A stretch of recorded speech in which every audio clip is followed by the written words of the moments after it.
Welcome back. Thank you for staying with us. Just a reminder of who our guest is tonight. With me in studio is presidential aspirant Reuben Kigame. We are talking of his philosophy and his ambition in as far as wanting to be Kenya's 6th president. Let's continue with that discussion. Kigame, let's talk of corruption and accountability. You recently faulted President William Ruto after he formed a committee to deal with matters corruption. You said, and I quote, "Fighting corruption is not a matter of statement. It's not a matter of establishing commission. Fighting corruption is deciding that from today no one is corrupt. Ruto has had 3 years. He cannot be beginning now." Yeah. End of quote. Absolutely. And we could say more. You see, you cannot begin, like midway to fight corruption as the head of state. So, for example, for me, I don't begin to deal with corruption when I go into office. You begin to deal with corruption during the campaign period, during your agenda setting, during your manifesto formulation. Because if you have the pre-election setup wrong, then you will have a wrong government. For example, the friends you keep, the monies you attract, the kind of contracts or agreements you enter will tie you to either deal with corruption or not. And so we did not see a very strong anti-corruption agenda with the UDA and the Kenya Kwanza government. In fact, if you remember Professor Ndii tweeting, and saying that if you want to deal with anti-corruption, that is not one of those things we are looking at. In fact, he said, if you want that kind of thing, then you elect Reuben Kigame. He said that, and I can show you the tweet. That was 2021. So the point I'm saying is, corruption in Kenya is not something you enter in with a commission, like let's form a commission. You don't even know who you're putting in the commission. But Reuben Kigame, and also, the previous Kenyan presidents, from Mwai Kibaki, Daniel Moi, Uhuru Kenyatta, to now President William Ruto, all agree there is corruption somehow in government, but none has firmly dealt with it. Abubakar, everybody in Kenya knows we are corrupt. Everybody in Kenya knows there is corruption in the police force, there is corruption in State House, there is corruption in Parliament, there is corruption. Even the president says parliamentarians are corrupt. So everybody knows. There is corruption in schools, there is corruption in the health sector. Corruption is everywhere. So the existence of corruption is not the problem. What we do about it is the whole thing. Which begs the question, what will Reuben Kigame do about corruption? It's not a walk in the park, is it? No, it's not a walk in the park. And I mean, even my own life, I risk, getting to fight corruption. So the first thing, Abubakar, is before you get to my 3 commitments, and by the way, the first one is Bomoa Ufisadi, which is dismantle corruption. The second one is Tekeleza Katiba, implement the constitution. The third one is Jengam Kenya, empower the individual citizens. Before you get to those commitments, you've got to get your philosophy right. Now, Moi had peace, love, and unity. Just nice sounding pacification stuff.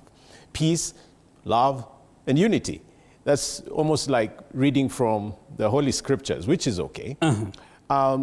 If you look at Reuben Kigame's philosophy, it is really 3 things: utu, haki, na maadili. That is human dignity, justice, and values or character-driven leadership. Now, those 3 things will inform, that's the software that would empower me to be able to deal with my public commitments for the people of Kenya. For example, my first commitment is Bomoa Ufisadi. That is dismantle corruption. And I choose dismantle very carefully, Bomoa, because this is a huge thing. From the first president, Kenya has been building the culture of corruption and perfecting it. So you've got, first of all, to go to the heart of it. And the heart of it is not the institutions. It's the people who make the institutions. Because you can have good institutions, but if the people in those institutions are not willing to do what those institutions demand, then you'll still have corruption. For example, we have a good constitution. We actually have the laws. But here is President William Ruto with everything at his disposal. But he's not going to take hammers and go at corruption because quite likely a lot of his cronies are involved in this. Reuben Kigame, is it not to the defense of the president, perhaps the notion that there are independent bodies set to fight corruption? The presidency is not part of them. Abubakar, you know, we don't lack institutions. We don't lack policies. We don't even lack opportunities. What we lack is the will to actually go at corruption. And to go at corruption, you don't begin saying those people, you guys are corrupt, parliament, you're corrupt. You look at yourself first. We need a life audit of all of us. I mean, when you look at how the president himself spends or makes promises that are monetary in nature, you've got to ask yourself, why isn't anybody asking how much money President Ruto makes? If you wake up one morning and say, if Harambee Stars, you win Chan, you know, you're going to get 600 million.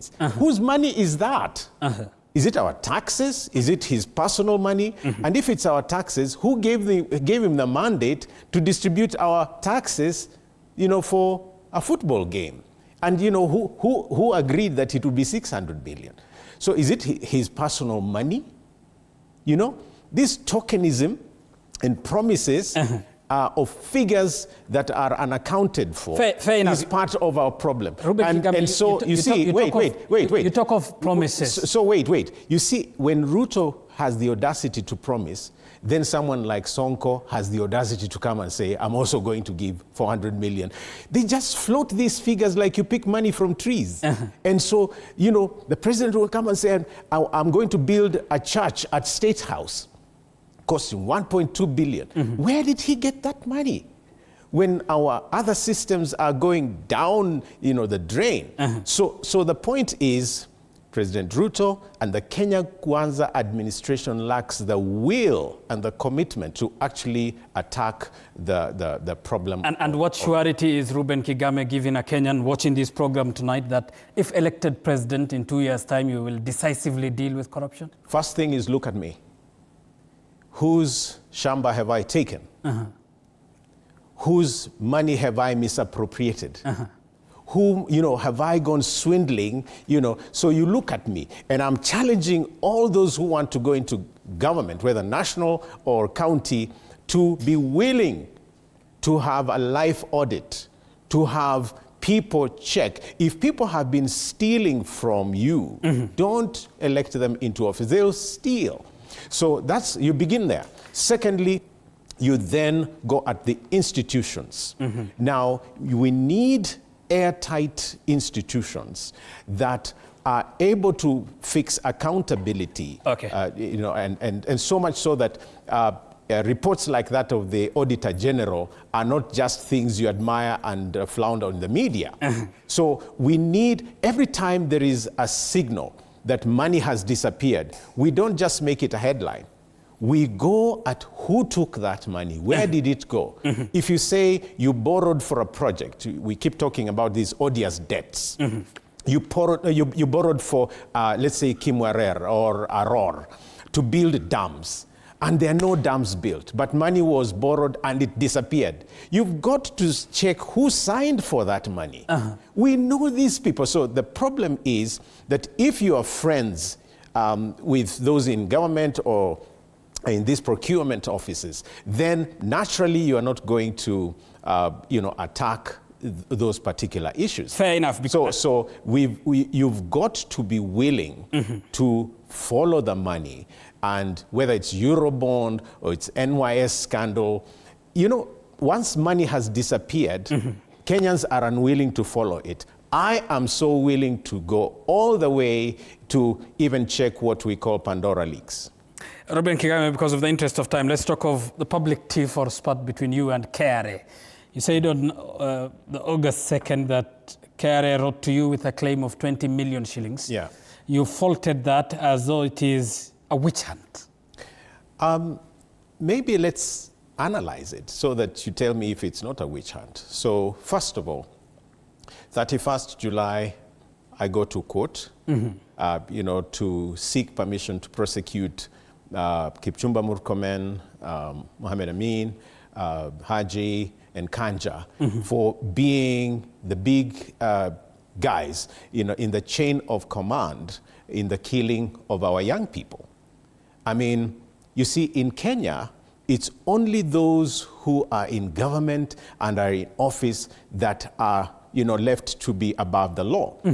So when they kill, they think nobody will actually go after them. I'm telling you, this is one case, even if it never, saw the light of day in Kenya, I'll be pushing it all the way to ICC. But here's the point. So 31st of July, I go to court. The next day, KRA is knocking. Even if I was culpable, the timing itself is suspect. But secondly, do I owe the government 20 million? So honestly speaking, I'm an ordinary Kenyan. I'm self-employed, mostly earning through music. And you saw all those songs and so on. Most of the revenues from those songs are actually stolen. The government uses my songs. State House will sing Huniachi, all these prayer breakfasts, they'll use my music. The Kenya Police Band, the Army Band will play my music. Media will play music. They don't really pay me my royalties.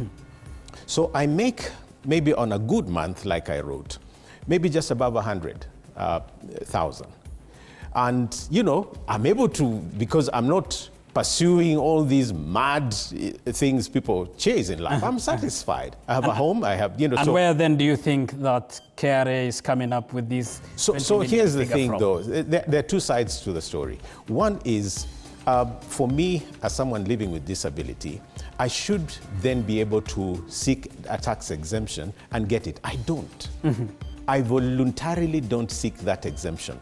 So for anybody to be claiming that I'm even unwilling to pay taxes, that would be a witch hunt. And secondly, I don't owe that kind of money because they claim I sold a property which I have not sold. And they claim that I owe 20 million. I don't owe 20 million. And so I've taken my auditors and friends to write to KRA and straighten that matter. I'm hoping that we can shame them. And you still insist this was an attempt aimed at witch hunt. You don't read any coincidence that this was happening at the time you were filing a that's private prosecution? That's the witch hunt I'm talking about, because I'm basically saying, supposing I even owed, why the timing after I filed this case? You filed a private prosecution suit against the Director of Public Prosecution, the Inspector General of Police, the Director General of the National Intelligence Service, the Cabinet Secretary for Interior. Yes. The Cabinet Secretary of Interior, Kipchumba Murkomen, did respond. He said, and I quote, "This is an unfortunate attempt to criminalize security operations meant to protect citizens and property. You firmly believe they should be held culpable for the Gen Z killings?" Kipchumba Murkomen, who is younger than me, should be absolutely ashamed of that statement. Because in the same breath, he would then be saying that his command for a shoot to kill, his command for police to use excessive force and abduct young Kenyans is the right way of using the security operations. I don't think it's the right way. But secondly, when you kill, you are going against the Constitution, Article 26, the right to life.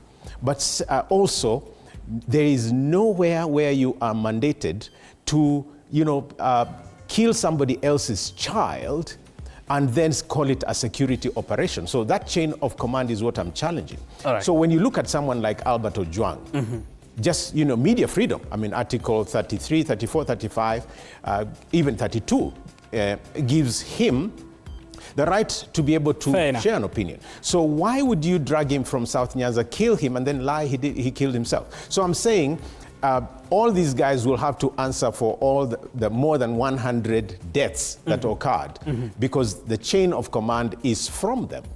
And so they should be quite ashamed. And the president also followed by saying shoot in the foot, you know, like incapacitate that way. Who gave them the audacity to kill our children? I think the worst, though, Abubakar, is this labeling of the young people as terrorists. All right.